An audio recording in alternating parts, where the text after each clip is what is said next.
একজন রাজা তার মৃত্যুর আগে তার 3 সন্তানের মধ্যে কাকে রাজত্ব দেবেন তাই একটা পরীক্ষা নিতে চাইলেন। এরপর রাজা তার 3 ছেলের প্রত্যেকের হাতে একটা করে তরমুজের বিচি দিয়ে বললেন, তোমাদের মধ্যে যে আমার কাছে সবথেকে একটা ভালো তরমুজ এনে দিতে পারবে সেই আগামী সিংহাসনের ভাগীদার হবে। এর ঠিক 2 মাস পরে দুইজন ছেলে হাতে সুন্দর সুন্দর 2টা তরমুজ নিয়ে এসে বাবাকে বললেন, বাবা আমি তোমার দেওয়া আদেশ সঠিকভাবে পালন করেছি। তখন রাজা বললেন, চমৎকার। এদিকে রাজার ছোট ছেলে কিছুই নিয়ে আসেননি। এটা দেখে রাজা বললেন, কি ব্যাপার, যেখানে তোমার ভাইয়েরা তরতাজা তরমুজ নিয়ে এসেছে সেখানে তুমি কিছুই আনতে পারোনি? তখন ছোট ছেলে বলল, বাবা আমি সেই বীজই রোপণ করেছি, রোপণ করে সেখানে পানি দিয়েছি, কিন্তু কোনো গাছই হয়নি।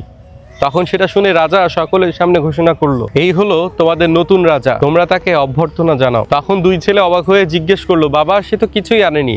তখন রাজা তাদের ধমক দিয়ে বললেন, নির্বোধ কোথাকার, এই বীজগুলো নষ্ট ছিল, তার থেকে গাছ জন্মানো সম্ভব না। কিন্তু তোমরা সিংহাসনের লোভে ছলচাতুরি করেছো, কিন্তু তোমাদের ছোট ভাই তার সততা বজায় রেখেছে, এখন সিংহাসন সেই পাবে।